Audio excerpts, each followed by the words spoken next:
ఈరోజు నుండి ఈశావాస్యోపనిషత్తుని మనం ప్రారంభం చేస్తూ ఉన్నాం. ఈశావాస్యోపనిషత్తుని గురించి రెండు మాటలు ముందుగా చెప్పాలి. ఇది ఉపనిషత్తులన్నింటిలో మొట్టమొదటి ఉపనిషత్తు. అంతేకాకుండా ఇందులో ఉన్నటువంటి మంత్రాలన్నీ కూడా వజ్రాలతో సమానం, రత్నాలతో సమానం. ఒక్కొక్క మంత్రం ఒక్కొక్క రత్నం లాంటిది.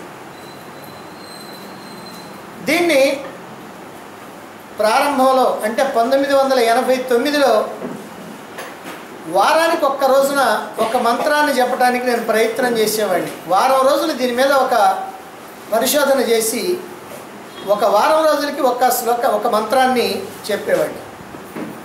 ఆ విధంగా దీని మీద ఒక తీవ్రమైనటువంటి పరిశోధన చేయటం కూడా జరిగింది. అలా చేసి దీని మీద నేను వ్యాఖ్యతో బుక్ ప్రింటింగ్ కూడా 98లోనే చేయటం జరిగింది. అటువంటి ఈ ఉపనిషత్తు ఒక మాటలో చెప్పాలంటే ఉపనిషత్తులన్నిటికీ కూడా రాజు లాంటిది. అందుకనే దశోపనిషత్తుల్లో 108 ఉపనిషత్తుల్లో ఇది మొట్టమొదటిదిగా ఈశావాస్యోపనిషత్తుని చెప్పుకోవటం జరుగుతుంది. ఇటువంటి ఈ ఉపనిషత్తుని చెప్పేటువంటి అదృష్టం నాకు కలిగించారు. మరి వినేటువంటి అదృష్టం మీరు పుచ్చుకోవాల్సినటువంటి అవసరం ఉంది. ఇది ముందుగా చెప్పాల్సినటువంటి రెండు మాటలు. ఇక మనం విషయంలో గనక వచ్చినట్లయితే సాధారణంగా లోకంలో ఉన్నటువంటి మానవులందరినీ కూడా మూడు తరగతులుగా మనం విభాగం చేయవచ్చు.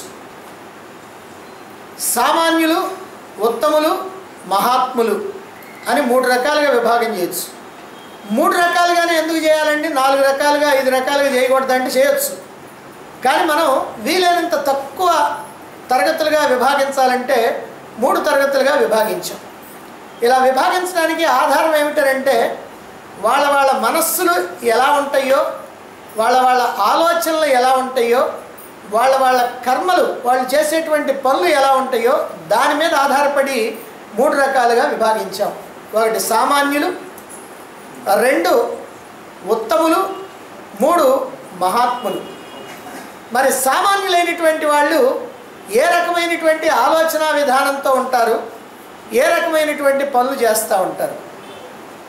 ఈ జన్మ బాగా గడిచిపోతే చాలు, తర్వాత సంగతి ఎవరు చూడొచ్చారండి, మనం పోయిన తర్వాత మనకేం సంబంధం ఉంది, కాబట్టి ఉన్నంతవరకు ఈ జన్మ బాగా జరిగితే చాలు అని భావించి శరీర పోషణ కోసం అని చెప్పి, అవసరాల కోసం అని చెప్పి, భోగాల కోసం అని చెప్పి,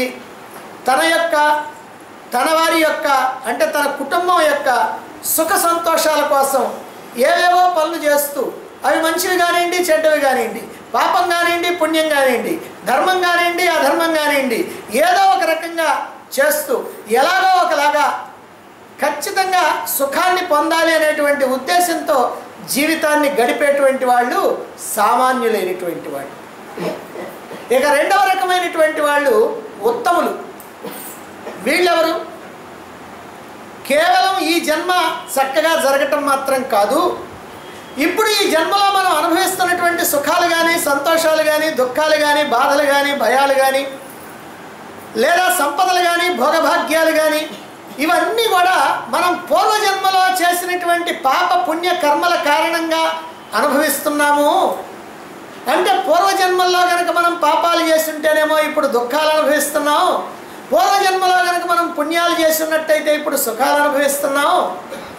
కాబట్టి మళ్ళీ జన్మల్లో కూడా మనం సుఖాలు అనుభవించాలంటే పాపాలు చేయకుండా పుణ్యాలు మాత్రమే చేయాలి, సత్కార్యాలు మాత్రమే చేయాలి అనేటువంటి ఆలోచనతోటి రాబోయే జన్మ మరింత సుఖ సంతోషాలతో హాయిగా ఆనందంగా శ్రీమంతులుగా జీవించాలి అని అంటే ఇప్పుడు ఈ జన్మలో సత్కార్యాలు, పుణ్యకార్యాలు, దాన ధర్మాలు, ఇతరులకి శ్రేయస్సు కలిగించేటువంటి పనులు ఇలాంటివన్నీ కూడా చేయాలని భావిస్తూ చేస్తూ ఆ విధంగా జీవితాన్ని గడిపేటువంటి వాళ్ళు ఉత్తములు. వీళ్ళు ఎక్కడ అన్యాయాలు అకృత్యాలకి పాల్పడరు, చేతనైనంత వరకు ధర్మంగానే జీవిస్తూ ఉంటారు, ఇతరులకి మేలు చేయడానికి ప్రయత్నం చేస్తూ ఉంటారు, సత్కార్యాలు మాత్రమే చేస్తూ ఉంటారు. వీళ్ళని ఉత్తములు అని అంటారు. ఇక 3వ రకమైనటువంటి వాళ్ళు మహాత్ములు. వీళ్ళెవరు? వీళ్ళు చాలా అరుదుగా ఉంటారు, కొద్దిమంది మాత్రమే ఉంటారు. వీళ్ళు ఏమిటంటే భావన, ఎన్ని సత్కార్యాలు చేసినా, ఎన్ని పుణ్యకార్యాలు చేసినా, ఎన్ని దాన ధర్మాలు చేసినా, వాటి కారణంగా ఎన్ని రకాలైనటువంటి మంచి జన్మలు వచ్చినా, శ్రీమంతులుగా పుట్టినా, సుఖాలు భోగాలు అనుభవించినా, ఆ జన్మల్లో కూడా సుఖాలతో పాటుగా కొన్ని దుఃఖాలు కూడా ఉంటాయి కదా, కొన్ని బాధలు కష్టాలు నష్టాలు కూడా తప్పవు కదా. ముఖ్యంగా ఏవి తప్పినా తప్పకపోయినా ఈ జన్మ దుఃఖము, జరా దుఃఖము, వ్యాధి దుఃఖము, మరణ దుఃఖము. పుట్టేటప్పుడు ఏడుపు, ముసలితనం వస్తే ఏడుపు, జబ్బులు వస్తే ఏడుపు, చచ్చేటప్పుడు ఏడుపు.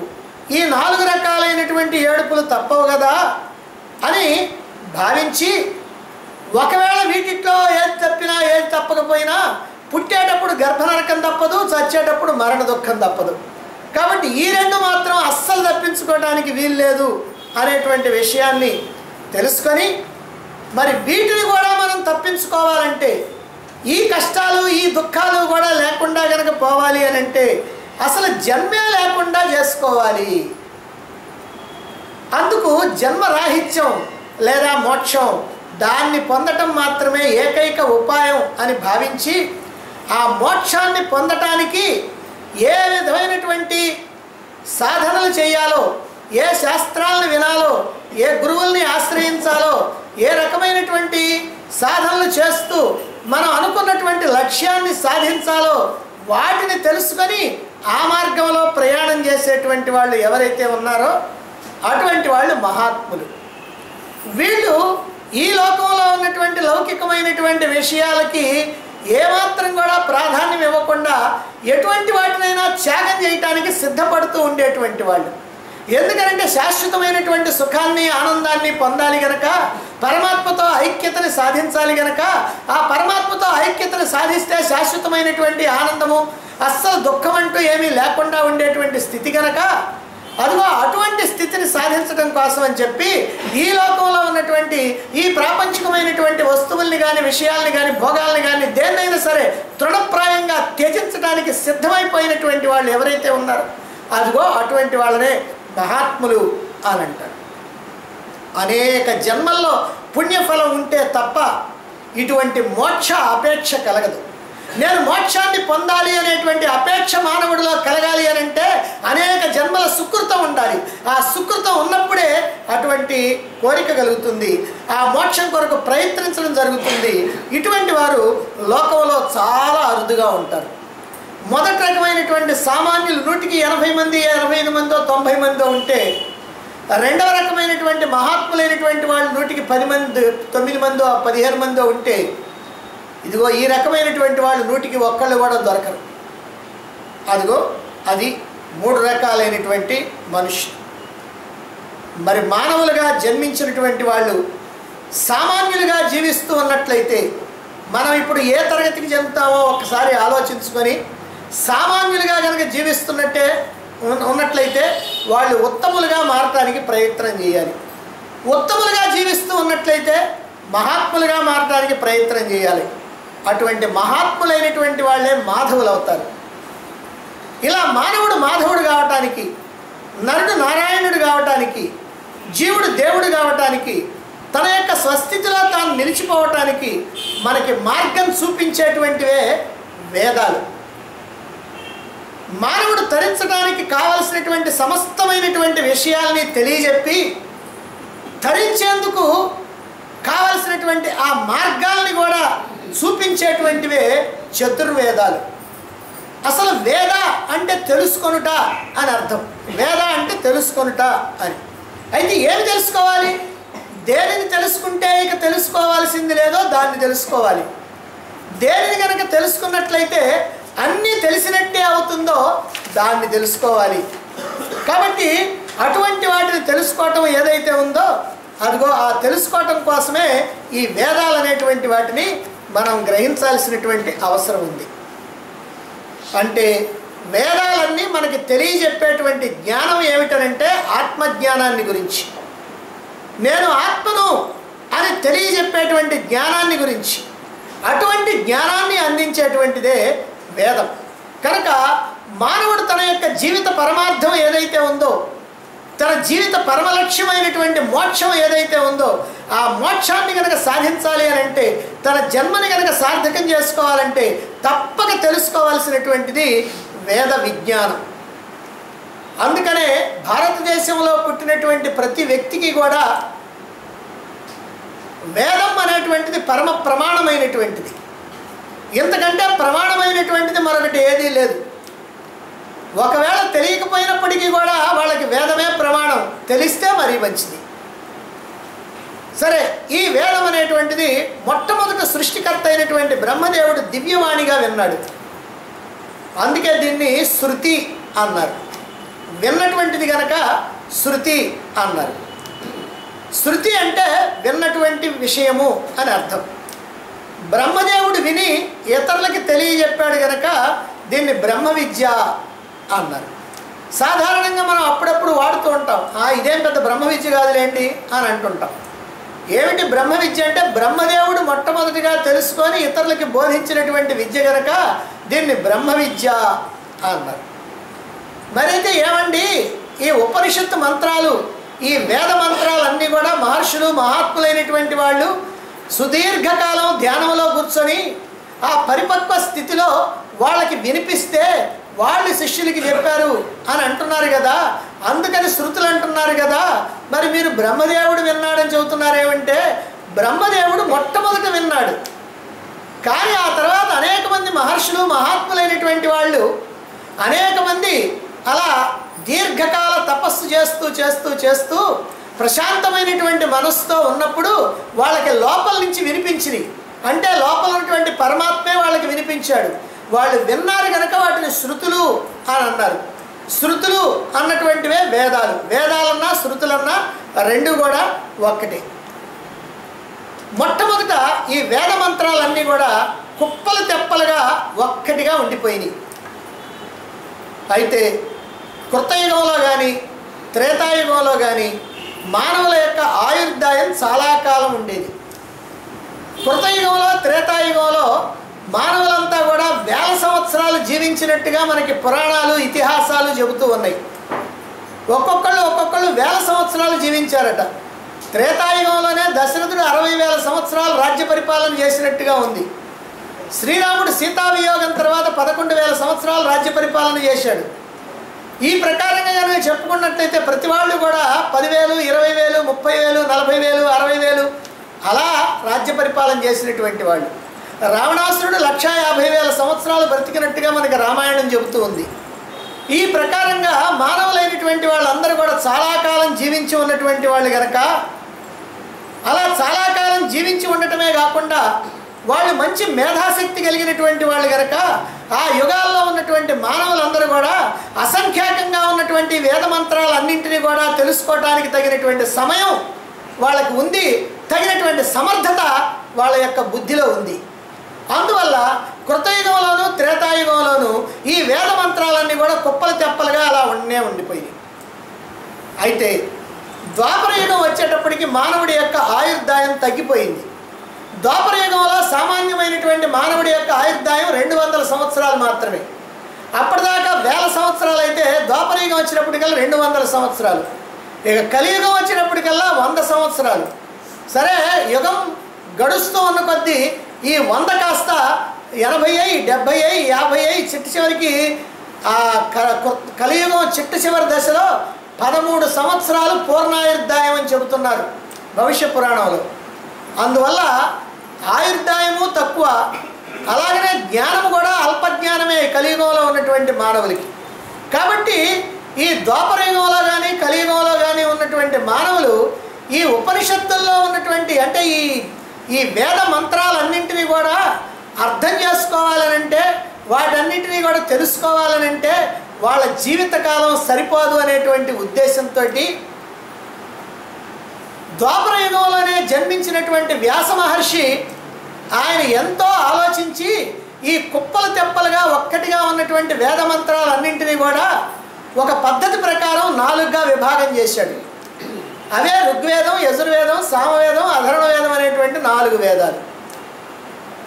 అయితే ఈ వేదాలని ఏ బేసిస్ మీద, ఏ ప్రాతిపదిక మీద వీటిని విభాగించాడు అని మనం కనుక అర్థం చేసుకోవాలనంటే దానికి ఏదో ఒక ఆధారాన్ని ఆయన తీసుకున్నాడు. ఆయన ఏ ఆధారాన్ని తీసుకున్నాడో మనం కనుక తెలుసుకోవాలంటే ఆ వేదాల యొక్క అధిష్టాన దేవతలు ఎవరో కనుక మనం తెలుసుకుంటే మనకు అర్థమైపోద్ది. ఋగ్వేదానికి అధిష్టాన దేవత బ్రహ్మ, యజుర్వేదానికి అధిష్టాన దేవత విష్ణువు, సామవేదానికి అధిష్టాన దేవత ఈశ్వరుడు, అధర్వణ వేదానికి అధిష్టాన దేవత అధర్వుడు. అధర్వుడు అని అంటే నిరాకార నిర్గుణ పరమాత్మ. దీన్ని బట్టి మనకు అర్థమైపోద్ది. ఋగ్వేదానికి అధిష్టాన దేవత బ్రహ్మ గనక, బ్రహ్మ సృష్టికర్త గనక సృష్టి సంబంధమైనటువంటి విషయాలు అధికంగా ఉన్నటువంటిది ఋగ్వేదం. అలాగే యజుర్వేదానికి అధిష్టాన దేవత విష్ణువు గనక ఆ విష్ణుమూర్తి స్థితికర్త పోషకుడు గనక స్థితికి సంబంధించినటువంటి విషయాలు ఏవైతే ఉన్నాయో అవి ఎక్కువగా ఉన్నటువంటిది యజుర్వేదం. ఇక సామవేదానికి అధిష్టాన దేవత ఈశ్వరుడు. ఈశ్వరుడు లయకర్త గనక లయానికి సంబంధించినటువంటి విషయాలు ఎక్కువగా ఉన్నటువంటి వేదం సామవేదం. ఇక అధర్వ వేదం నిరాకార నిర్గుణ పరమాత్మ గనక అద్భుతమైనటువంటి జ్ఞానం, శాస్త్రజ్ఞానం, అన్ని రకాలైనటువంటి జ్ఞానాలన్నీ కూడా గుప్పించి వదిలిపెట్టినటువంటి వేదం అధర్వణ వేదం. అందువల్ల ఈ ప్రకారంగా 4 వేదాలు కూడా 4 రకాలైనటువంటి విషయాల్ని మనకి ప్రధానంగా తెలియజేస్తాయి. అంతేగాని ప్రధానంగా తెలియజేస్తాయి కానీ అవి తప్ప మిగతా ఇంకేమీ లేవంటానికి వీల్లేదు. ఎందుకంటే వేదాలు చాలా పెద్ద సబ్జెక్టు. అందులో ఎక్కువ భాగం సృష్టికి సంబంధించినవి ఎక్కువగానేమో ఋగ్వేదంలో, స్థితికి సంబంధించినవి యజుర్వేదంలో, లయానికి సంబంధించినవి సామవేదంలో, సంపూర్ణ జ్ఞాన సంబంధమైనటువంటి విషయాలు అధికంగా ఉన్నటువంటిది అధర్ణ వేదంగా మనం తెలుసుకుంటున్నాం. ఇలా 4 వేదాలుగా విభాగం చేసిన తర్వాత ఈ 4 వేదాలని కూడా తన శిష్యులైనటువంటి పైలుడు, వైశంపాయనుడు, సుమంతుడు, జైమిని అనేటువంటి నలుగురికి పంచి వాళ్ళ చేత లోకంలో ప్రచారం చేయించాడు. మళ్ళీ ఇందులో యజుర్వేదం 2 భాగాలైంది. కృష్ణ యజుర్వేదం, శుక్ల యజుర్వేదం అని 2 భాగాలైంది. ఈ ప్రకారంగా విభజించబడినటువంటి ప్రతి వేదము కూడా అందులో ఉన్నటువంటి విషయాలను బట్టి మళ్ళీ ఒక్కొక్క వేదము 4 భాగాలుగా విభాగించబడింది. ఏమిటవి? 1 సంహిత, 2 బ్రాహ్మణాలు, 3 ఆరణ్యకాలు, 4 ఉపనిషత్తులు. ప్రతి వేదంలో కూడా ఇవి ఉన్నాయి. ప్రతి వేదంలో సంహిత మంత్రభాగం ఉంది. ప్రతి వేదంలో కూడా బ్రాహ్మణాలు, పూజా పురస్కారాలు ఉన్నాయి. ప్రతి వేదంలో కూడా ఆరణ్యకాలు, ఉపాసనకి సంబంధించిన విషయాలు ఉన్నాయి. ప్రతి వేదంలోనూ ఉపనిషత్తులు ఉన్నాయి. కాబట్టి సంహిత అంటే మంత్రభాగము అని అర్థం. ఇందులో ప్రకృతి శక్తుల్ని ఆరాధిస్తూ అనేకమైనటువంటి స్తోత్ర పాఠాలు మనకు కనిపిస్తూ ఉంటాయి. ఇక బ్రాహ్మణాలు, రెండవది బ్రాహ్మణాలు అంటే దేవతా పూజలు, దేవతల్ని ప్రసన్నం చేసుకోవడానికి చేసే అనేక విధాలైనటువంటి పూజా పురస్కారాలు, అలాగనే యజ్ఞయాగాది క్రతువులు, కర్మకాండ ఇందులో ప్రధానంగా ఉంటుంది. ఇక మూడవది ఆరణ్యకాలు. ఆరణ్యకాలంటే ఇందులో భగవంతుడిని ఉపాసించేటువంటి ఉపాసనా విధానాలు ప్రధానంగా చెప్పబడినటువంటి. ఇక 4వది అయినటువంటిది ఉపనిషత్తులు. అంటే ప్రతి వేదానికి చివర ఉపనిషత్తులు ఉంటాయి. జీవుని యొక్క యథార్థ తత్వం పరమాత్మే అని చెప్పి జీవ బ్రహ్మైక్య స్థితిని కలిగించేటువంటి విషయాలన్నీ కూడా, వాటికి సంబంధించినటువంటి సమస్తమైనటువంటి విషయాలు కూడా ఈ ఉపనిషత్తుల్లో చెప్పబడ్డాయి. ఈ ఉపనిషత్తుల్నే వేదాలకి శిరస్సులు అంటారు. శిరస్సు అని అంటే ఎందుకంటారంటే ప్రతి మనిషికి కూడా తలకాయ చాలా ప్రధానమైనటువంటిది. తలకాయ కనుక లేకపోతే ఆ మనిషికి అసలు విలువే లేదు. కారణం ఏమిటంటే చూచేటువంటి కళ్ళు, వినేటువంటి చెవులు, వాసన పీల్చేటువంటి ముక్కు, రుచి చూచేటువంటి నాలుక అన్నీ కూడా ఇక్కడే ఉన్నాయి. అందువల్ల శిరస్సు ప్రధానం. అందుకని సర్వేంద్రియాణం శిరః ప్రధానం అని కూడా అన్నారు. ఈ శిరస్సు కనుక లేకపోయినట్లయితే మొండెం ఉన్నా ఒకటే, లేకపోయినా ఒకటి. అందువల్ల ఇవి శిరస్సులు లాంటివి. అంటే వేదాలకి ఉపనిషత్తులు శిరస్సులు అని. అంటే సంపూర్ణమైనటువంటి ఆత్మజ్ఞానం, పరమాత్మ తత్వం ఈ ఉపనిషత్తుల్లో ఉన్నటువంటి ప్రధానమైనటువంటి విషయం. ఈ ఉపనిషత్తులు వేదాలకి అంతంలో ఉండటం వల్ల వీటిని వేదాంతం అన్నారు. వేదాంతం అని ఎందుకన్నారంటే వేదాలకు అంతంలో ఉండటం వల్ల వేదాంతం అన్నారు. సాధారణంగా మనం ఈ మాటని వేదాంతం వేదాంతం అని అంటారు. కొంతమంది వ్యతిరేక భావంలో వేదాంతం అంటే తేలిక భావంలో అంటారు. వాళ్ళకి తేలిక భావన ఉందని అనగానే అలా అలవాటైపోయింది. ఏమిటంటే ఎవడన్నా కనుక సోది మాటలు కనుక చెబుతుంటే ఆబ్బాయి నీ వేదాంతం అని అంటారు. అంటే పనికిరాని మాటలని. కానీ నిజంగా వేదాంతం పనికిరాని మాటలు కాదు. వేదాంతం తప్ప మిగిలినవన్నీ పనికిరానియే కానీ ఒక వేదాంతం మాత్రమే పనికి వచ్చేటువంటిది. ఎందుకనంటే ఒక్క వేదాంతం వల్ల, ఒక ఉపనిషత్తుల జ్ఞానం వల్ల మానవుడు ముక్తిని పొందటానికి వీలవుతుంది తప్ప ఇక ఏ రకంగా కూడా ముక్తిని పొందటానికి వీలు లేదు. అందువల్ల వేదాంతం అనేటువంటిది చాలా ప్రధానమైనటువంటిది. వేదాంతం అనేటువంటి పేరు ఎందుకు వచ్చిందంటే ఇదిగో వేదాలకి అంతంలో ఉండటం వల్ల వేదాంతం అన్నారు. కాబట్టి ఈ వేదాంతం అనేటువంటిది అంటే ఉపనిషత్తుల్లో భద్రపరచబడినటువంటి ముక్తిని, మోక్షాన్ని, కైవల్యాన్ని ప్రసాదించేటువంటి అద్భుతమైనటువంటి జ్ఞాన భాండాగారం. అది వేదాంతం. వేదాంతం అంటే అద్భుత జ్ఞాన భాండాగారం. మానవ జీవితాన్ని తరింపజేసుకోవాలంటే, మోక్షాన్ని అందుకోవాలి అంటే కావలసినటువంటి అద్భుతమైనటువంటి జ్ఞానాన్ని మనకి ప్రసాదించినటువంటివి ఉపనిషత్తులు. ఈ ఉపనిషత్తులు 4 వేదాల్లోనూ 1180 ఉపనిషత్తులు ఉన్నాయని పెద్దలు చెబుతూ ఉంటారు. దీనికి పెద్దలు చెబుతుంటారు అంటానికి కారణం ఏమిటంటే వేదాలు పూర్తిగా లేవు మనకి. ఆ వేదాల్లో ఉన్న ఉపనిషత్తులు పూర్తిగా లేవు భారతదేశంలో ఇప్పుడు. ఎందుకనంటే కొన్ని సందర్భాల్లో జర్మనీ వాళ్ళు మన యొక్క వేదాలను తరలించుకొని పోవటం వల్ల మనకి మిగిలింది కొద్ది వేదాలే గనక చాలా వేద భాగాలు వేద మంత్రాలన్నీ పోయినాయి, ఆ ఉపనిషత్తులు కూడా పోయినాయి. అందుకని చాలామంది మహాత్ములైనటువంటి వాళ్ళు పరిశోధకులైనటువంటి వాళ్ళు పరిశోధించి మొత్తం మీద ఎట్లాగైతే 350 పేర్లు మాత్రం పట్టుకోగలిగారు. ఉపనిషత్తుల యొక్క పేర్లు ఒక 350 పట్టుకోగలిగారు. మిగిలిన ఈ పేర్లు కూడా తెలియదు. సరే, ఆ ఉపనిషత్తులు పేర్లుంటే ఇవన్నీ కూడా తాళపత్రాల్లో ఉండటం వల్ల చాలా వరకు శిథిలమైపోయినాయి. మనకి మంత్రాలు కూడా ఎక్కడా దొరకటల్లా. అయితే ఇందులో 108 ఉపనిషత్తులు మాత్రం సనాతనమైనటువంటివని ముఖ్యమైనటువంటివని అందరూ అంగీకరిస్తూ ఉన్నారు. ఎందుకని అంగీకరిస్తున్నారండి అని అంటే 108 ఉపనిషత్తుల్లోనూ 108వ ఉపనిషత్తు ఒకటి ఉంది, ముక్తికోపనిషత్తు అని. ముక్తికోపనిషత్తు అంటే ముక్తిని అందుకోవడానికి పనికొచ్చేటువంటి ఉపనిషత్తు అని అర్థం. ఆ ముక్తికోపనిషత్తులో శ్రీరాముడు గురువు, ఆంజనేయుడు శిష్యుడు.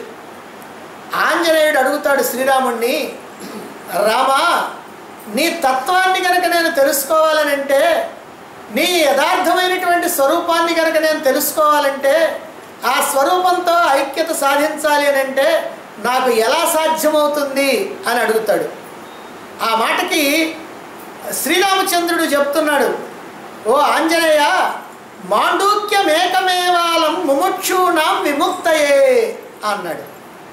మాండూక్యమేకమేవాలం ముముక్షూణాం విముక్తయే, ముముక్షువులైనటువంటి వారు, మోక్షార్థులైనటువంటి వారు, విముక్తయే, ముక్తిని కనుక పొందాలి అని అంటే మాండూక్యం ఏకం ఏవ ఆలం అన్నారు. మాండూక్యోపనిషత్తు ఒక్కటే చాలు. నువ్వు మాండూక్యోపనిషత్తుని కనుక చక్కగా అధ్యయనం చేయగలిగినటువంటి స్థితి కనుక నీకు వచ్చినట్లయితే, మాండూక్యోపనిషత్తుని కనుక పూర్తిగా నువ్వు కనుక అర్థం చేసుకున్నట్లయితే నీకు సద్యోముక్తి, జీవన్ముక్తి తప్పకుండా కలుగుతుంది అని చెప్పి, అయితే మాండూక్యోపనిషత్తుని అర్థం చేసుకునేటువంటి శక్తి లేకపోయినా ఆ మాండూక్యోపనిషత్తుని విన్నప్పటికీ కూడా నీకు గనక ఇంకా సందేహాలు గనక ఉన్నా, ఇప్పుడు నువ్వు ఏం చేస్తావనంటే దశోపనిషత్తులని ఉన్నాయి, అదిగో ఆ దశోపనిషత్తుల్ని తెలుసుకో అని చెప్పడం జరిగింది. ఆ దశోపనిషత్తుల్ని తెలుసుకొని నువ్వు ఆచరణలో పెట్టుకున్నావంటే నీకు ముక్తి ఖాయం. అలా కాకుండా ఆత్మజ్ఞానం యొక్క గట్టితనం ఇంకా నీకు గనక కుదరకపోయినట్లయితే, ఇదిగో ఈ 108 ఉపనిషత్తుల్లో మొదటి 32 ఉపనిషత్తుల్ని బాగా అధ్యయనం చేయి అని చెప్పి, ఇంకా నీకు దేహాభిమానం పోకపోతే, నిధిధ్యాసన కుదరకపోతే, కైవల్య ముక్తి కనుక కావాలి అని అనుకుంటే ఇదిగో ఈ 108 ఉపనిషత్తుల్ని అధ్యయనం చేయి అని అంటూ వరుసగా 108 ఉపనిషత్తుల యొక్క పేర్లని, వాటి యొక్క శాంతి మంత్రాలని, వాటిల్లో ఉన్నటువంటి కొన్ని మంత్రాలని తెలియజేయటం జరిగింది. ఆ విధంగా ఈ 108 ఉపనిషత్తులు లోకంలో ప్రచారానికి రావటం జరిగింది. ఆ ఉపనిషత్తు మూలంగా, ముక్తికోపనిషత్తు మూలంగానే 108 ఉపనిషత్తుల పేర్లు, శాంతి మంత్రాలు, కొన్ని మంత్రాలు మనకి దక్కిరి. అది కనుక లేకపోయినట్టే మళ్ళీ వెతుక్కోవాల్సినటువంటి పరిస్థితి వచ్చేది. అయితే ఈ 108 ఉపనిషత్తుల్లో కూడా దశోపనిషత్తులు అనేటువంటి పేరు కలిగినటువంటి 10 ఉపనిషత్తులు ఏవైతే ఉన్నాయో ఇవి అత్యంత ముఖ్యమైనటువంటివని మహాత్ములైనటువంటి వాళ్ళందరూ కూడా అంగీకరిస్తూ ఉన్నారు. దానికి కారణం ఏమిటంటే, అన్ని ఉపనిషత్తుల్లో చెప్పబడినటువంటి జ్ఞానం ఏదైతే ఉందో ఆ మొత్తం కూడా ఈ దశోపనిషత్తుల్లోనే నీకు లభిస్తుంది. ఈ 108 ఉపనిషత్తుల్లో లేదా 1180 ఉపనిషత్తుల్లో ఏ జ్ఞానం అయితే ఉందో ఆ జ్ఞానం అంతా కూడా ఈ దశోపనిషత్తుల్లోనే నీకు లభిస్తుంది. అందువల్ల ఈ దశోపనిషత్తులు చాలా ప్రధానమైనటువంటివి అని చెప్పడం జరిగింది. ఈ దశోపనిషత్తులే ఈశ, కేన, కఠ, ప్రశ్న, ముండక, మాండుక్య, ఐతరేయ, తైత్రీయ, ఛాందోగ్య, బృహదారణ్యక అనేటువంటి 10 ఉపనిషత్తులు. ఇవి ఎంతో ప్రాధాన్యత కలిగినటువంటివి కనుక శంకరాచార్యుల వారు తన అద్వైత సిద్ధాంతాన్ని ప్రతిపాదిస్తూ అద్వైత పరంగా ఈ 10 ఉపనిషత్తులకి భాష్యం రాయటం జరిగింది. 10 ఉపనిషత్తులే కాకుండా మరొక ఉపనిషత్తు కైవల్యోపనిషత్తుకు కూడా ఈ 11 ఉపనిషత్తులకి శంకరాచార్యుల వారు అద్వైత పరంగా భాష్యం రాశారు. ఆ తర్వాత కొంతకాలానికి రామానుజాచార్యుల వారు వచ్చి ఆయన విశిష్టాద్వైత పరంగా మళ్ళీ ఈ 10 ఉపనిషత్తులు, ఆ 11వ కైవల్యోపనిషత్తు, ఈ 11ంటికి కూడా ఆయన భాష్యం రాశారు. ఆ తర్వాత వచ్చినటువంటి మధ్వాచార్యులు ఆయన ద్వైతపరంగా ఈ 11 ఉపనిషత్తులకి, అంటే ఈ కైవల్యోపనిషత్తుతో సహా ఈ దశోపనిషత్తులకి ఆయన భాష్యం రాయటం జరిగింది.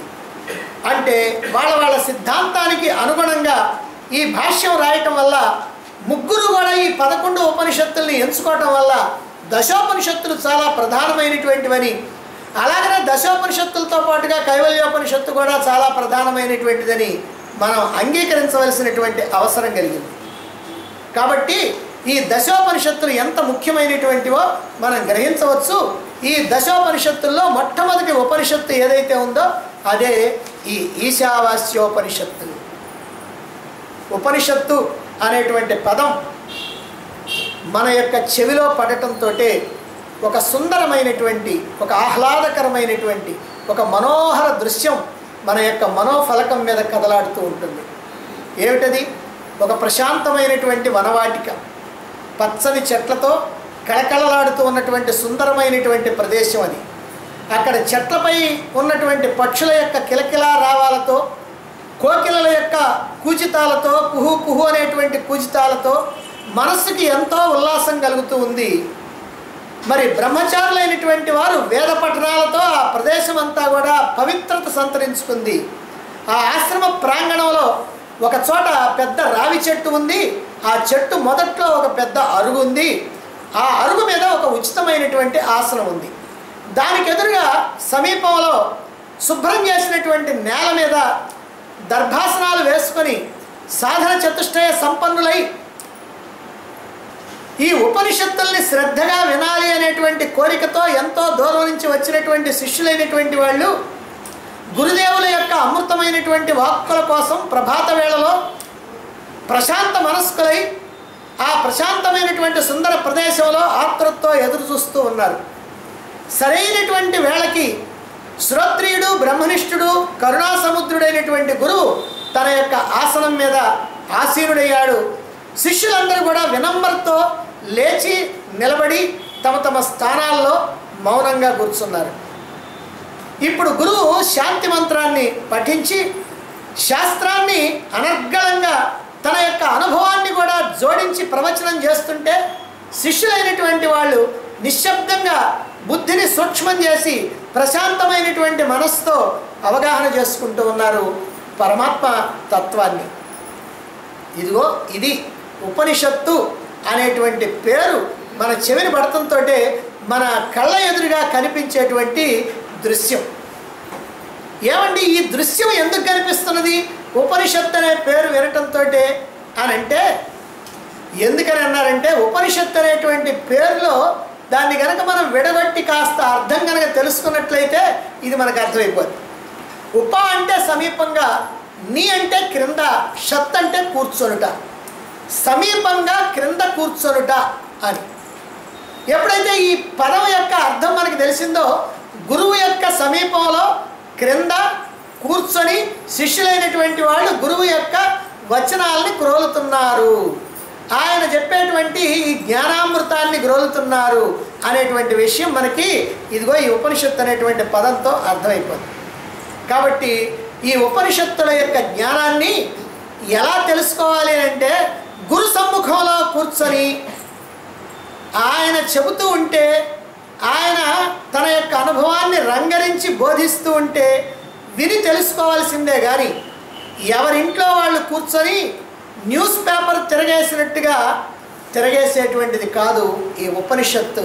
ఏ ఉపనిషత్తు అయినా, ఈ ఉపనిషత్తే కాదు, ఏ ఉపనిషత్తు అయినా. ఎందుకనంటే ఇది ఆత్మవిద్య, ఇది బ్రహ్మ విద్య. ఈ విద్య మానవుడిలో ఉన్నటువంటి అజ్ఞానాన్ని సమూలంగా నాశనం చేసి సమస్తమైనటువంటి దుఃఖాల్ని నివృత్తి చేసి పరబ్రహ్మాన్ని ఎరుకపరిచి ముక్తిని ప్రసాదిస్తుంది. తద్వారా శాశ్వతమైనటువంటి ఆనందం కలుగుతుంది. ఈ కనిపించేటువంటి ప్రపంచానికి అంతటికీ కూడా ఆధారమేదో, అధిష్టానమేదో, మూల కారణమేదో తెలియజెప్పి, ఆ మూల కారణం అది నీలోనే ఉన్నదని చెప్పి, చివరికి అది నీవేనని చెప్పి, నీవు తప్ప రెండవదేదీ లేదు అని చెప్పి స్వస్వరూప జ్ఞానాన్ని కలిగించేదే ఈ వేదాంత విద్య, ఈ బ్రహ్మ విద్య, ఈ ఉపనిషత్తు విద్య. అందుకే సాధన చతుష్టయ సంపన్నులైనటువంటి సాధకులు శాస్త్రజ్ఞానము, అనుభవ జ్ఞానము కలిగినటువంటి కరుణాసముద్రుడైనటువంటి గురువుని ఆశ్రయించి ఆయన్ని పూజ్యభావంతో సేవించి ఆయనకి సమీపంగా క్రింద కూర్చొని వినయంతో, శ్రద్ధతో ఈ జ్ఞానాన్ని అందుకోవడానికి ప్రయత్నం చేస్తూ ఉన్నారు. అయితే ఇది ఉపనిషత్ అనేటువంటి పేరు పలకటంతోనే మన ముందు కదలాడేటువంటి దృశ్యానికి కారణం మనం చెప్పాం. కానీ ఇందులో చెప్పినటువంటి అర్థాలన్నీ కూడా ఉన్నది ఉన్నట్టుగా తీసుకోవటం కాకుండా దాని యొక్క లోతైనటువంటి అర్థాన్ని తెలుసుకోవాలి. ఏమిటి అని అంటే, సమీపంగా అని అంటే గురువుకి శారీరకంగా సమీపంగా కూర్చోవటం అని కాదు అర్థం. సమీపంగా అంటే ఎంత సమీపంగా అంటే అనే ప్రశ్న వస్తుంది. ఒక గజం దూరంలో కూర్చోవాలన్నా, 2 గజాల దూరంలో కూర్చోవాలన్నా, 1 అడుగు దూరంలో కూర్చోవాలన్నా, మరి 10 మంది శిష్యులు కనుకుంటే మరి అందరూ ఒకళ్ళ మీద ఒకళ్ళు ఎక్కేమని కూర్చుంటారా? కనుక ఇక్కడ సమీపంగా కూర్చోవటం అని అంటే ఏమిటి దాని అర్థం అంటే, గురువు యొక్క మనస్సుకి సమీపంగా కూర్చోవాలి అని. గురువు యొక్క మనోభావాలను సరిగ్గా గ్రహిస్తూ ఆయన యొక్క ఆలోచనలకి అనుగుణంగా నడుచుకుంటూ ఉండాలి. ఆయన మనస్సుతో నీ మనస్సుని కలిపి, నీ మనస్సుని అనుసంధానం చేసి, అదిగో ఆయనకి సమీపంగా ఉండాలంటే ఆయన మనస్సుకి, ఆయన యొక్క మనోభావాలకి దగ్గరగా నీ యొక్క నడత, నీ యొక్క ప్రవర్తన ఉండాలి అని భావం. ఇక రెండవది క్రింద. నీ క్రింద. క్రింద అంటే ఏమిటి? ఏమండి కింద కూర్చోమన్నారు, మాకు అసలే మోకాళ్ళు వంగవు, మరి మేము కనుక కింద కూర్చోవాలి, మరి మోకాళ్ళని కనుక వంచాలంటే అవి కాస్త ఇరిగిపోతాయండి, మరి పోతే పోనీయమంటారా అనేటువంటి సందేహాలు వస్తూ ఉంటాయి. అందుకని ఇక్కడ క్రింద కూర్చోవటం అంటే నిజంగా కింద కూర్చోవటం అని కాదు. తాను ఎంత తెలియగలిగినటువంటి వాడైనా, గురువు కన్నా తాను ఎక్కువగా తెలిసినటువంటి వాడు అనేటువంటి భావన లేకుండా, గురువే తెలిసినటువంటి వాడు, నేను తెలుసుకోవలసినటువంటి వాడిని, నాకన్నా గురువు ఉన్నతమైనటువంటి వాడు అని భావించి ఆయన నుండి జ్ఞానాన్ని గ్రహించాలి అనేటువంటి భావనతో, అందుకై వినయంతో, విధేయతతో, వినమ్రతతో ఉండాలి అని భావం. అది కింద కూర్చోవటం అంటే గురువు యొక్క స్థానానికి క్రింద కూర్చోవటం అని కాదు. గురువు యొక్క భావాలు ఏవైతే ఉన్నాయో ఆ గురువు కన్నా నేను తక్కువ వాడిని, ఆ గురువు నుంచి నాకు జ్ఞానం రావాలి, ఆయన చెప్పేవాడు నేను వినేవాడిని, ఆయన తెలిసినవాడు నేను తెలుసుకోవాల్సినటువంటి వాడిని అనేటువంటి భావన కనుకుంటే అది క్రింద కూర్చోటం. అంతేకాదు గురువు కన్నా ఎప్పుడు కూడా ఎందుకు అధికుండని భావించకూడదు, ఎందుకు ఎత్తుగా ఉండకూడదు, ఎందుకు క్రిందిగా ఉండాలి అని అంటే, గంగ ఎప్పుడూ కూడా క్రిందకి ప్రవహిస్తుంది కానీ పైకి ప్రవహించదు. అలాగే ఈ జ్ఞాన గంగ గురువు యొక్క మస్తకం నుంచి శిష్యుడి యొక్క మస్తకానికి ప్రవహించాలి.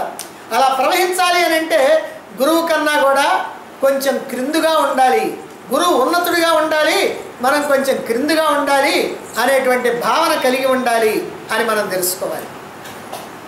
ఈ ప్రకారంగా ఈ క్రింద అనేటువంటి భావానికి ఎలా అర్థం తీసుకోవాలి. ఇక కూర్చొనుట అనేటువంటి మాట, షత్ కూర్చొనుట అనే మాట చెప్పారు. అంటే కూర్చొనుట అంటే కూర్చొని వినాలి కానీ నిలబడి అటు ఇటు తిరుగుతా, కాస్త నేను ఏదైనా పని ఉంటే పోయి వస్తానండి, అంతలోకి మీరు చెప్పుకుంటే చెప్పుకోండి, నేను తర్వాత వచ్చి వింటాను అని ఇలా కాకుండా, గురువు చెప్పటం ప్రారంభం చేసిన దగ్గర నుంచి ఆయన శాంతి మంత్రం చెప్పేంతవరకు కూడా కంటి రెప్ప వేయకుండా, ఏ రకమైనటువంటి ఆలోచన లేకుండా చెప్పింది చెప్పినట్టుగా సూక్ష్మమైనటువంటి బుద్ధితో విని అర్థం చేసుకోవటం కోసం ప్రయత్నం చేయాలి.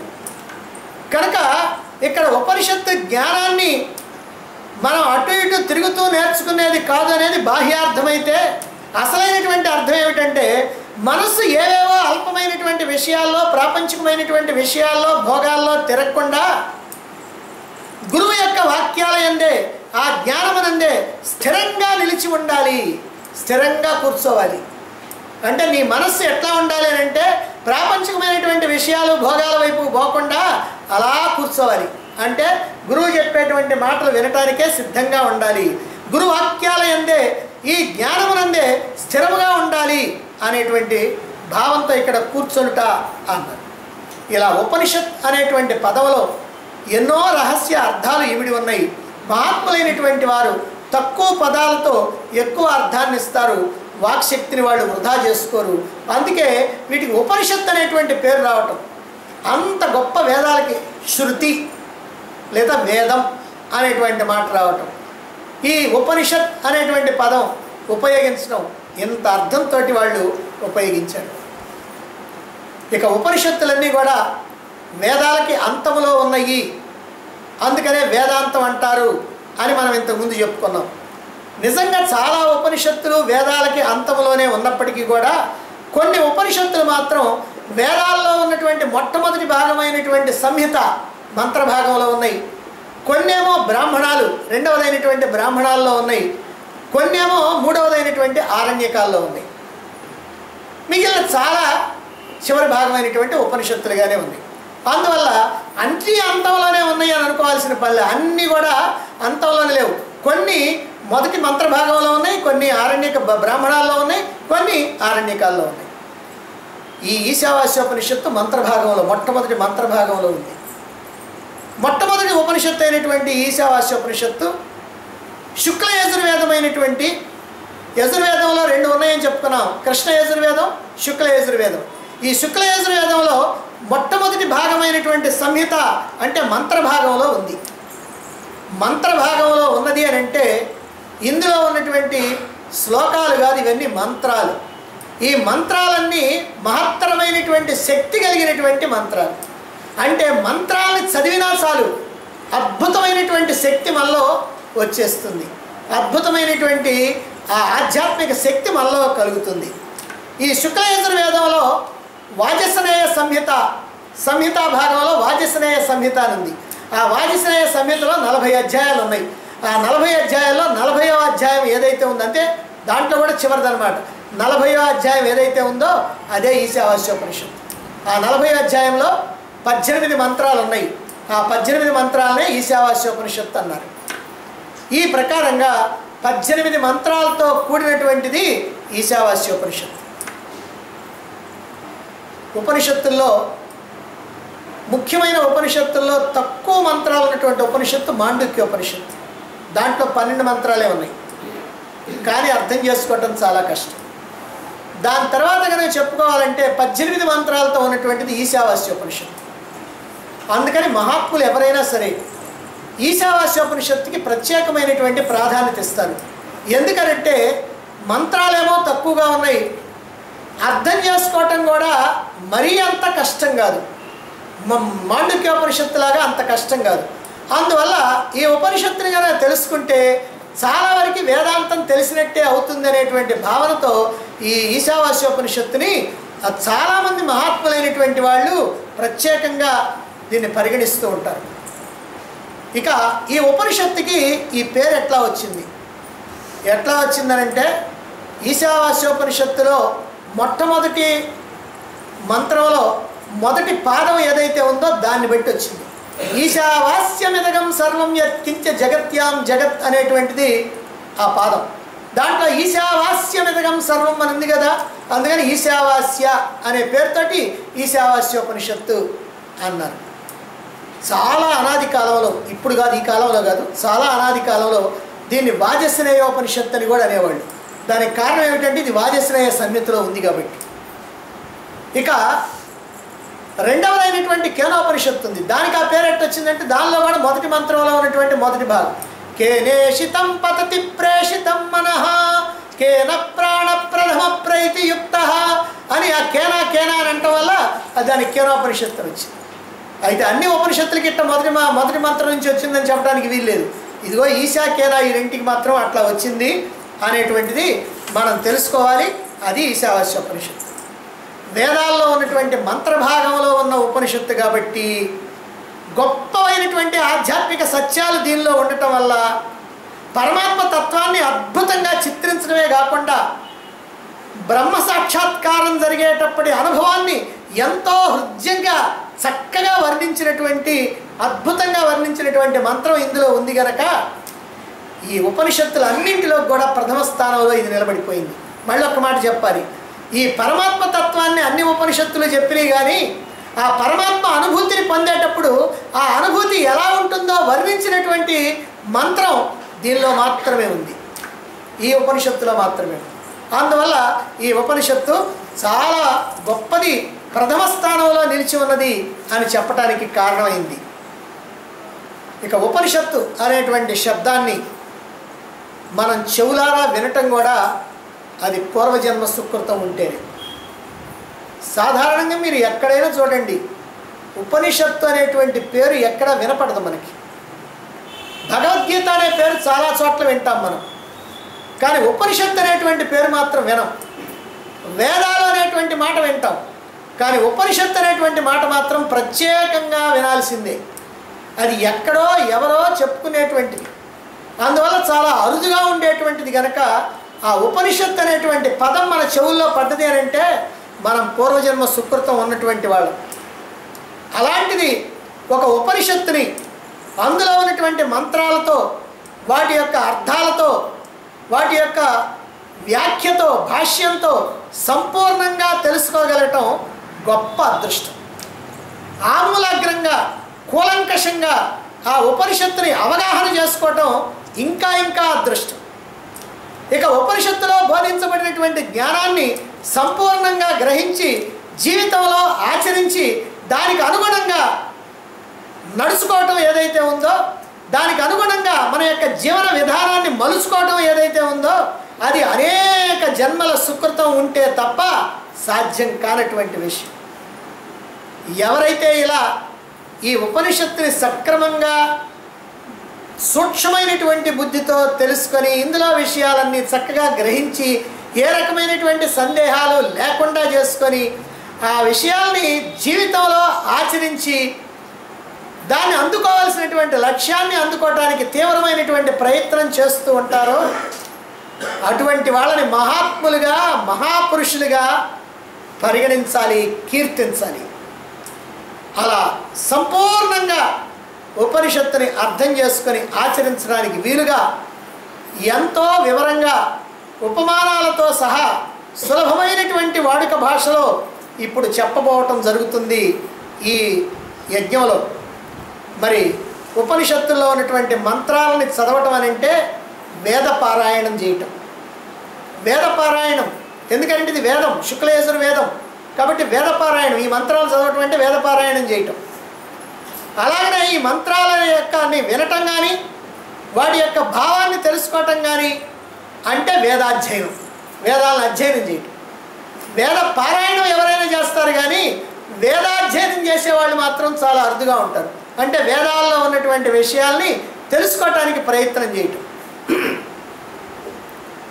ఇక ఉపనిషత్తుని చదవటం, వినటం, తెలుసుకోవటం అంటే వేదాధ్యయనం చేయటమే. ఆ విధంగా దీన్ని చదివి అర్థం చేసుకున్నట్లయితే శుక్లయజుర్వేదాన్ని అధ్యయనం చేసినట్లే అవుతుంది. ఇలా చేసినందువల్ల మన యొక్క శరీరం, మన యొక్క వాక్కు, మన యొక్క మనస్సు, మన యొక్క బుద్ధి అన్నీ కూడా పవిత్రమైపోతాయి. ఈ మంత్రాలని కనుక చదివితే మన వాక్కు శుద్ధి అవుతుంది. ఈ మంత్రాలని కనుక భావిస్తే మన యొక్క మనస్సు శుద్ధి అవుతుంది. ఈ మంత్రాల యొక్క అర్థాన్ని కనుక తెలుసుకున్నట్లయితే మన బుద్ధి శుద్ధి అవుతుంది. ఈ మంత్రాలని కనుక మనం ఆ గ్రంథాన్ని చేత్తో పట్టుకుంటే మన యొక్క శరీరం శుద్ధి అవుతుంది. ఈ విధంగా ఈ ఈశావాస్యోపనిషత్తు మంత్రాలు అంత ప్రధానమైనటువంటివి. మాంసమయమైనటువంటి ఈ శరీరాన్ని మంత్రమయం చేసేటువంటివి, అద్భుతమైనటువంటి వాక్శక్తిని కలిగించేటువంటివి, అద్భుతమైనటువంటి మానసిక శక్తిని, మానసిక వికాసాన్ని, బుద్ధి సూక్ష్మతని కలిగించేటువంటివి అని మనం తెలుసుకోవాలి. ఇక తెలుసుకోవటం, అర్థం చేసుకోవటం మాత్రమే కాకుండా ఆచరణలో కనుక పెట్టినట్లయితే ఇందులో చెప్పినటువంటి లక్ష్యాన్ని చేరుకోవటం అంటే జీవన్ముక్తిని పొందడం తథ్యం అనేటువంటి విషయంలో సందేహం లేదు. ఈ జ్ఞాన గంగలో మునిగి మనం కూడా పునీతులమవుదాం. ఈ లభించినటువంటి మానవ జన్మని మనం సార్థకం చేసుకుందాం. ఈ ఉపనిషత్తు ఒక విచిత్రమైనటువంటి శాంతి పాఠంతో ప్రారంభమవుతుంది. విచిత్రం ఎందుకన్నామంటే మిగిలినటువంటి శాంతి పాఠాలన్నీ కూడా మనకు ఒక ప్రార్థన ఉంటుంది, వేడుకోలు ఉంటుంది, ఓ శుభకామన ఉంటుంది. ప్రార్థన అంటే అయ్యా ఓ భగవంతుడా ఇదిగో ఇట్లా నా శరీరానికి కాస్త శక్తిని కలిగించు అని చెప్పటం. వేడుకోవటం, శుభకామన ఇలా జరగాలి, నా అవయవాలన్నీ బాగుండాలి, నేనంతా బాగా దీన్ని అర్థం చేసుకోవాలి, నాకు ఏ ఆటంకాలు కలగకుండా ఉండాలి అని ఇలా శుభకామన ఉంటుంది. కానీ ఈ ఉపనిషత్తులో ఉన్నటువంటి శాంతి మంత్రానికి అవేమీ లేవు. మరి ఏమున్నాయండి? అసలు అది మనం సరిగ్గా అర్థం చేసుకోవాలన్నా కూడా మనకి అంత తొందరగా అర్థం కాదు. కారణం ఏమిటంటే ఈ శాంతి పాఠం ఏమిటనంటే అది పూర్ణం, ఇది పూర్ణం, పూర్ణం నుంచే పూర్ణం వచ్చింది, పూర్ణం నుంచి పూర్ణం తీసేస్తే పూర్ణమే మిగులుద్ది. ఇది ఏమిటండి ఈ పూర్ణం పూర్ణం పూర్ణం అని మనకు అనిపిస్తుంది. కానీ ఈ శాంతి పాఠంలో ఎంతో అర్థం ఇమిడి ఉంది. అసలు ఈ శాంతి పాఠం ద్వారా మాత్రమే మన ఉపనిషత్తుల్లో ప్రవేశించడానికి వీలుంది. కారణం ఏమిటంటే ఈ శాంతి పాఠంలో పరమాత్మకి ప్రపంచానికి మధ్యలో ఉన్నటువంటి సంబంధం చెప్పబడింది. అలాగే మనం అందుకోవాల్సినటువంటి లక్ష్యం ఏమిటో చెప్పబడింది. ఆ లక్ష్యాన్ని అందుకోవడానికి ఈ ఉపనిషత్తులో ఏ రకమైనటువంటి మార్గాన్ని చూపించబడిందో చెప్పబడింది. ఆ విధంగా మన లక్ష్యాన్ని మనం చేరుకోవటానికి ఇదిగో ఈ శాంతి పాఠం మనకి దారి చూపిస్తూ ఉంటుందన్నమాట. అంటే పరమాత్మకి ప్రపంచానికి మధ్యలో ఉన్నటువంటి సంబంధాన్ని తెలియజేసి మనం అందుకోవాల్సినటువంటి లక్ష్యాన్ని నిర్దేశించి మనల్ని ఉపనిషత్తు అధ్యయనంలోకి ప్రవేశపెట్టేటువంటి మంత్రం ఈ శాంతి పాఠం.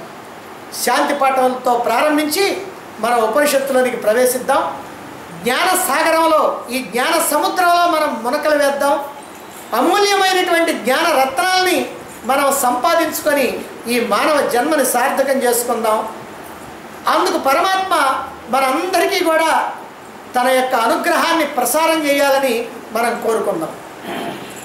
కారణం ఏమిటంటే ఇది జ్ఞానసాగరం, జ్ఞానం అనేటువంటి సముద్రం. సముద్రానికి అంతు పొంతు ఉండదు. అలాగనే ఈ దీనిలో ఉన్నటువంటి జ్ఞానానికి అంతు పొంతు లేదు. ఏమండి ఇంతగా చెబుతున్నారు? దీంట్లో ఉంది 18 మంత్రాలు. అవును, 18 మంత్రాల్లోని 18 మంత్రాలు కాదు, ఒకే ఒక్క మంత్రాన్ని గురించి స్వామి వివేకానంద ఒక మాట చెబుతారు. మొట్టమొదటి మంత్రం భారతదేశంలో ఉన్నటువంటి సమస్తమైనటువంటి వేదాంతం అంతా కూడా భస్మీపట్నం అయిపోయినా ఈశావాస్యోపనిషత్తులో ఉన్నటువంటి మొట్టమొదటి మంత్రం ఒక్కటి మిగిలితే చాలు మనకి మళ్ళీ వేదాంతం అంతా కూడా మనకు వచ్చేస్తుంది, భారతీయ వేదాంతం అంతా అని చెప్తారు. మరి ఒక్క మంత్రానికి ఆయన ఆ మాట చెప్పారంటే 18 మంత్రాలకు ఎంత కెపాసిటీ ఉంటుందో, ఎంత శక్తి ఉంటుందో మనం అర్థం చేసుకోవాలి. కాబట్టి ఇది ఒక సముద్రం.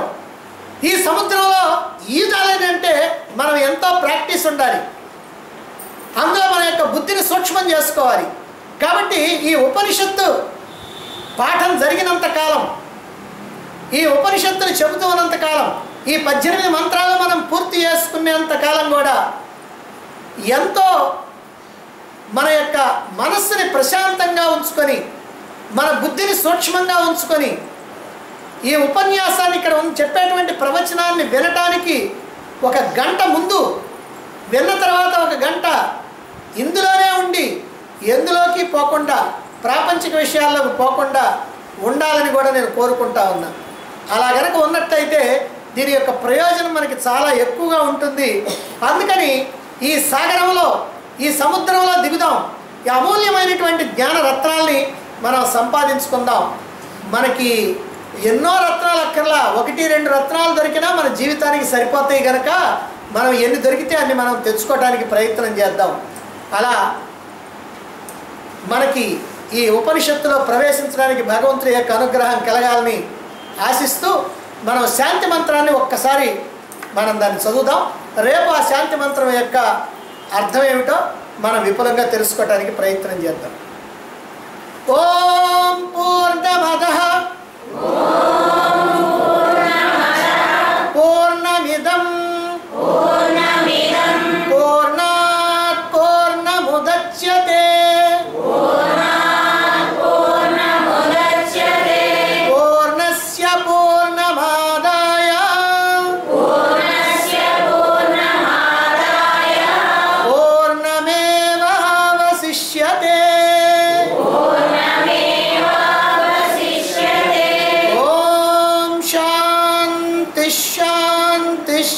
శాంతి.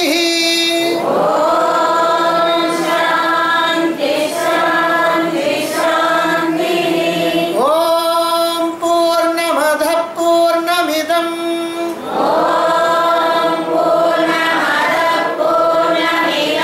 పూర్ణాత్ పూర్ణముదచ్యతే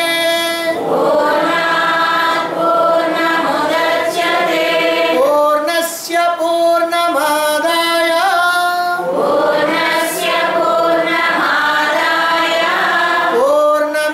పూర్ణమేవావశిష్యతే. ఓం శాంతి శాంతి శాంతి.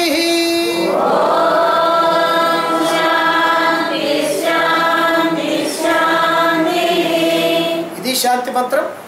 ఈ శాంతి మంత్రాన్ని గురించి మనం రేపు చెప్పుకుందాం. ఈ శాంతి మంత్రాన్ని మనం చక్కగా అర్థం కనుక చేసుకున్నట్లయితే ఉపనిషత్తు యొక్క ఒక సమగ్రమైనటువంటి స్వరూపం కూడా మనకి తెలుస్తుంది. అందుకని శాంతి మంత్రం మీద మనం చాలా చక్కగా కేంద్రీకరించాల్సినటువంటి అవసరం ఉంది. శాంతి మంత్రాన్ని మనం రేపు చెప్పుకుందాం.